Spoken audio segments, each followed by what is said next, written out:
My name is Nanekia Mensah Bampa. Thanks for staying with us. And Senior Minister Osafo Marfo has hinted government will review the Petroleum Management Act in order to leverage funds from the Heritage Fund to finance its free senior high school education policy. This was made known as the Petroleum Revenue Management Act mandates that 70% of revenue go to government spending on an ongoing basis. The Stabilization Fund gets 21% of total revenue and can be drawn upon when oil prices rate such as 10.75%. Senior Minister Osafo Marfo has hinted government will review the PRMA in order to leverage funds from the Heritage Fund to finance its free senior high school policy. We've got to make amendment and say that experts that will enable jobs to be created, and we are creating a job to build Ghana. So you can look at it and also put a certain amount. We are looking at agriculture.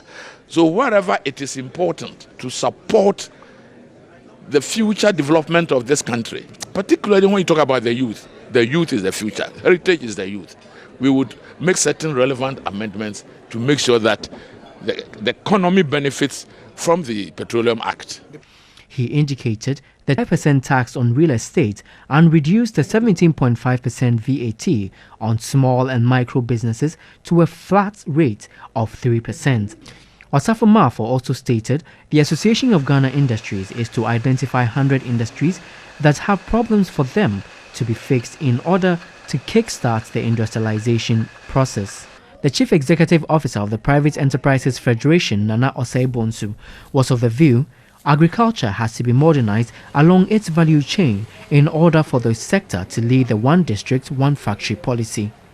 He encouraged government to establish a commodity exchange system to protect farmers against price volatility and post-harvest losses. The cocoa board has warehouses to store them. If we do exact same thing to our commodities and we have the support of the banking system and the technical competencies, the warehouse operators know what they're doing. Commodity exchange is various crops that are perishable. So if you don't have the infrastructure to maintain and contain and do all the right things with them, you cannot practice commodity exchange. Now, research conducted by Oxfam IBIS into the link between fiscal tax policy and inequality has revealed that Ghana's tax system is less progressive. The report calls on government to increase taxes on capital gains, inheritance and gifts to match income taxes while raising the minimum tax thresholds further to free the poor. The International Monetary Fund, IMF, establishes a link between fiscal tax policy and economic growth. The fund is of the view that fiscal deficit and public debt negatively affect national economic growth and subsequently create social inequality. Against this background, Oxfam IBIS initiated a project on ascertaining the link between fiscal policy and social inequality in 3 West African countries: Ghana, Sierra Leone and Burkina Faso.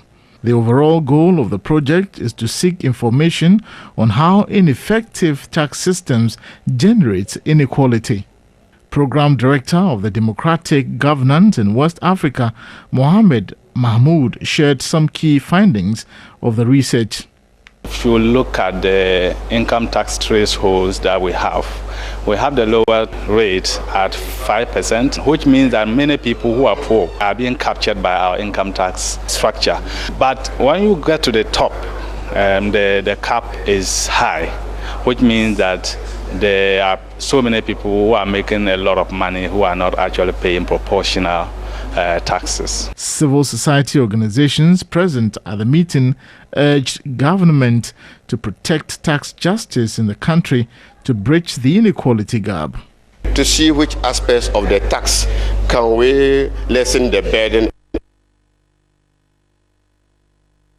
especially for the poor, and reach out to a lot and stop the sort of exemptions we give to some corporate agencies or mining companies, because research shows that actually it doesn't change the status quo.